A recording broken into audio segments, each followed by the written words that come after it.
What is the most Gymcel training style that will literally make you look worse than before you started training? The training style where you can literally train for 8 years like this guy, but still look worse, a lot worse than the majority of untrained people. Well, it is powerlifting, right? Powerlifting. And I'm going to go over exactly why powerlifting will just make your physique look absolutely terrible, why it's pointless, and a better alternative for it. So let's get started. First thing is understanding the squat, bench, and deadlift, which are the competition exercises for powerlifting, and why it makes your physique look so bad. So let's start with the bench press. For the first year and a half of my training, I focused on, the bench press, squatting, overhead pressing, and all that. And the thing with bench pressing is that when you're trying to bench press as much as possible, whether just chasing a big bench press or, for the purpose of powerlifting, you would have an arch, right? Because when you have an arch, it just makes it easier to lift more weight. You can stabilize your scapula and all that. And what happens with the arch is you're basically turning the bench press into a bit of a decline, a minor decline. And what I noticed after my year and a half of training, where I've been just doing flat benching with an arch, is that my lower chest got really developed, but my mid chest was okay. But then everything above that was just non-existent, right? Everything mid chest and up, it was non-existent. And I just ended up getting a saggy lower chest with no mid or upper chest. And I do think this is true for a lot of people as well who focus on bench pressing, flat benching. And you can see in this photo as well, I didn't even have a crazy arch in terms of powerlifting standards. There are plenty of people who've done way bigger arches than this. So when you do the bench press, you end up getting a saggy lower chest. Now, what about the squat and deadlift? Well, okay, so for this example, it's not actually a normal deadlift, but I put it here for highlight the physique differences. So when you do the deadlift, the prime mover of the deadlift is going to be the glutes, right? Glutes and hamstrings, but mainly glutes. So with the deadlift, you get a big butt. And what about the squat? Well, squatting, when it comes to powerlifting squatting, there's the high bar or low bar. And the high bar, it's all right. The high bar will train your glutes, your quads and adductors. But when you do the low bar, it's mainly going to be glutes and adductors and just mainly the hip muscles. So when you do the squat and deadlift, what you get is a big butt, right? Big glutes, really strong muscles around your hip, like the adductors, and thick thighs from the quads and adductors. So combined together, when you focus on the squat, bench, and deadlift, you literally get a saggy lower chest that hangs out, a big butt, big glute and hips, and also thick thighs. And that's exactly why your physique will look like shit if you do powerlifting, because you're literally you're basically feminizing your physique and making you look like a girl, right? With the saggy chest, big butt, and thighs. And if you think about what actually makes an aesthetic physique, like the side delt, lats, and all that, those are the exact muscle groups that get underdeveloped if you focus on the squat, bench, and deadlift. Because when you focus on bench pressing, you're not really going to be doing that much shoulder pressing. And when you do train side delt, it's going to usually be at the end of the workout where you just throw in some lateral raises. So your shoulders, front and side delts, are going to be left behind. And what about your lats? Well, when you train your back, right, usually you're going to be doing some kind of row, bent over row, cable rows, all that, because that's what's going to have carryover to your deadlift. So you're going to be prioritizing your upper back over your lats. So again, your lats get underdeveloped. And biceps, right, arms in general, are also going to get underdeveloped because none of these competition exercises, you will need to be pulling anything with your biceps. And again, usually it's thrown in at the end for elbow health. And you can argue that you can develop good triceps because you need it for the bench press. But for most tricep exercises used to increase your bench press, they actually focus more so on the medial and lateral heads, and the long head doesn't really get trained that much. So you can also argue that it's not that good for the triceps. And again, for the upper chest, like we talked about, when you focus on bench pressing with an arch, you're mainly going to develop your lower chest, and your upper chest is also going to be left behind. And okay, so maybe abs, you can have abs, but other than that, if you look at every single muscle that makes your physique aesthetic, right? Side delt, lats, upper chest, It's like you literally have the exact opposite of that: lower chest, glutes, thick thighs, when you focus on the squat, bench, and deadlift.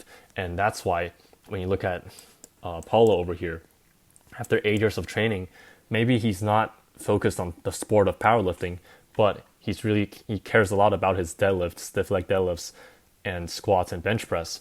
That's why his physique looks so bad. And that's why powerlifting gives you a bad physique. Now, next point. Powerlifting, it's unhealthy and it accomplishes nothing. What do I mean by this? Well, there are some common copes about powerlifting that people like to talk about. Firstly, is that powerlifting will make you stronger than bodybuilding or using machines. And this is actually not true, because yes, it will make you stronger at the specific lifts, squat, bench, and deadlift, but a lot of that is not because of brute strength. It's because of your coordination and actually the skill of squatting, the skill of bench pressing. So you're not actually stronger in terms of total brute strength. If you want to actually build as much strength as possible, it would actually be better to use a machine, because with machines, you have super high stability, you have super high motor unit recruitment, and you can actually recruit more motor units and build more strength in terms of brute strength. If you take someone who's really good at hack squatting, let's say, or Smith machine squatting, just any kind of machine squatting, who's really strong and build a ton of muscle, and you put them on to do barbell squats, yeah, at first they're not going to be able to lift as much weight, but that's because they haven't practiced the skill. They're not neurally adapted to the skill of barbell squatting. So if you take that same person and put them on the barbell squat for a few more weeks, maybe a few months of peaking, they'll easily just get super strong at it and actually compete with the powerlifters. And this has happened several times before, right? Guys like, I think Stan Efferding, or like some other guys, where there's bodybuilders who build a lot of muscle doing like higher rep training using machines, and they got really strong at those stable exercises and build a lot of muscle. And when they decide to do powerlifting, they can easily overtake a lot of really good powerlifters, right? So powerlifting, doing these barbell exercises, don't actually build more strength, right? You can actually build more strength doing stable machine exercises that give you more motor unit recruitment. Now, next cope, it's good for your health. I don't think I should have to say this, but powerlifting is not actually that good for your health, right? If you're putting that crazy amount of weight on your body, if you want the health benefits of lifting weights, which are arguable as well, right? It's debatable whether there are at all, but that's for a different video. But if you just want the health benefits, then you can do so with other exercises. You can do so with lighter weights. Like if you just want to get a strong lower back, you can just do back extensions. So again, this is for a different video, but it's not that healthy for you. I should just say it this way. I actually know a guy from one of my classes who's a competitive powerlifter, and he told me that his knee, he did something to his knee, and it literally never felt the same afterwards. And last cope, I enjoy training like this. So firstly, I should say no one enjoys training, right? Because it's inherently stressing your body, and anyone who says they enjoy training is lying, or just a brainwashed slave, if you put it that way, right? Maybe if you're a Goldust viewer, you can comment down below. But again, yeah, if you really enjoy training, go for it. But just understand that your physique is not going to look that good when you focus on these things. So finally, what are some better alternatives? Because you might look at this guy, right? And to the trained eye, if you are a black pillar, to a trained black pilled eye, you can actually identify that he is a bit of a frame cell. He is a bit of a frame cell because of how the shape of his clavicles and the length of his neck. He doesn't have the best skeletal structure in general. And I'm going to give you a bit of hope, right? Because this is a picture of Larry Scott, and you can actually see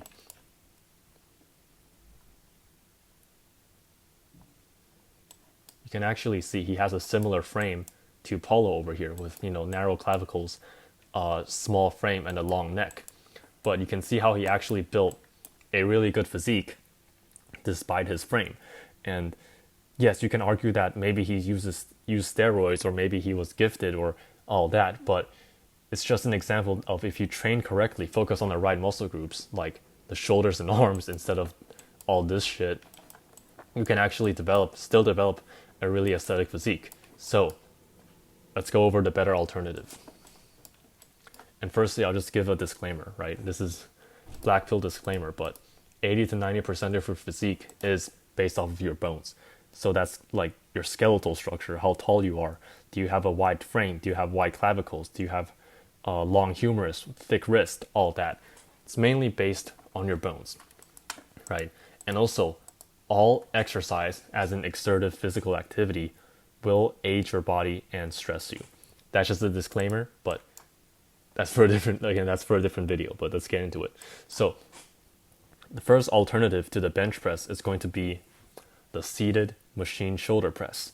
Because when you do the seated machine shoulder press, more specifically, if you use a pronated grip like this one, you're actually going to train the side delts a lot. In fact, you're going to train the side delts almost as much as a lateral raise. If you look at this study, where they compare a frontal plane shoulder press to a lateral raise, you can see that it's like a 2% difference, right? You literally get a 2% difference between shoulder pressing and lateral raises for side delts. And you also get a lot of front delt and medial and lateral head of the triceps as well. Even a bit of upper chest. So instead of doing the bench press, which is just going to make you have a saggy lower chest, you need to be focusing on ideally a machine overhead press, if not a Smith machine seated shoulder press, if not a seated barbell shoulder press, and if not a seated dumbbell shoulder press. That's what's going to give you the shoulders. And the whole idea of having a big chest in general is a bit overrated, right? If you look at the Greek god statues, if you look at the Bronze Era, they all had huge shoulders, but not that good chest, because the big chest was only popularized around the 70s by Arnold and Joe Weider. So that's just the first exercise, machine overhead press. Next one is going to be the weighted pull-up, right? Again, this is going to be, if you want a big three, like the powerlifting, these are going to be your main two really heavy exercises. Weighted pull-up, because it's going to train your lats the most. That's really as simple as that. And lastly, some kind of bicep curl, right? I put a preacher curl here because that's just what I think is the best one in my opinion. And if you do those three, if you just do these three, right, you're going to get delts, you're going to get biceps, some upper chest from the shoulder press, lats. You're pretty much going to get all of the most important muscle groups. And of course, you can also throw in a weighted crunch. Now you might be thinking, so these three should be your big three. So you might think, okay, but what about the legs? Well, really your legs don't matter that much when it comes to having a good physique, right? If you look at Larry Scott over here, his legs are barely noticeable. And the whole reason I think that Paulo, he doesn't have a very good physique is because he spends most of his time and energy focusing on heavy deadlifts and squats, right? He does like 3 plates stiff leg, well, 3.5 plates stiff leg. He does like 4 or 5 plates deadlift. And after he finishes all of that, he doesn't even have any energy to do his upper body exercises. So if you want to, you can just skip your lower body. But if you want to train your lower body, you can do hack squats or Smith machine squats for the legs, meaning the quads. You can do the 45-degree back extension instead of the deadlift for your hamstrings, and also just any machine that you want, right? So leg curl, leg extensions, adductor machines, all that. But if you just focus on these, then you'll have a way better physique than training like a powerlifting gym cell.